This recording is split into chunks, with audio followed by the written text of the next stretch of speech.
The worst of the global economic storm that's been brewing will likely hit next year, according to Eurasia Group founder Ian Bremmer.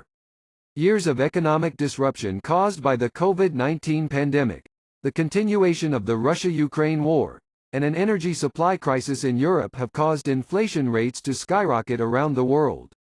But the challenges will likely continue to trend in the wrong direction in the coming months, Bremmer warned in an interview with the West Bloc's Mercedes Stephenson.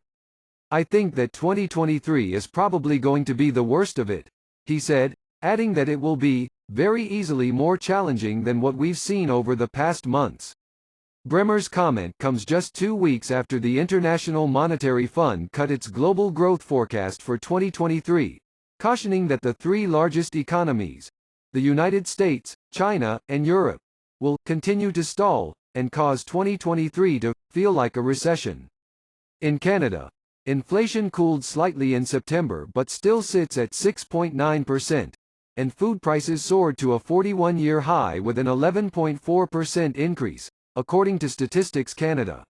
These economic hardships are set to get worse, not better, in the months ahead, the global political risk researcher warned.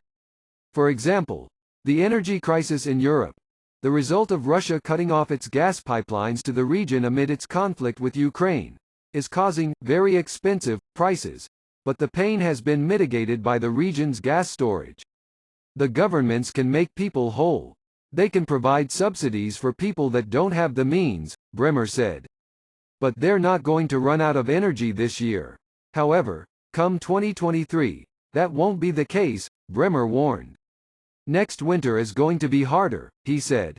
More disruption is likely in the months ahead, Bremmer added, now that a willingness has been shown to interfere with the pipelines that supply energy to Europe. The Nord Stream pipelines were blasted open in what Swedish authorities suggested was an act of sabotage earlier this month, causing a major gas leak into the Baltic Sea. While Western leaders have stopped short of pointing the finger directly at any country, Fatih Birol, the head of the International Energy Agency, said it was very obvious who was behind the blast. Irrespective of who did it, it clearly shows that the gloves are off for that kind of behavior going forward, Bremmer said. As I look ahead to 2023, both for the inability to get energy stockpiles prepared and also the challenges in not having enough food distributed to the right places in the world, I think we're heading for a very difficult 6 to 12 months.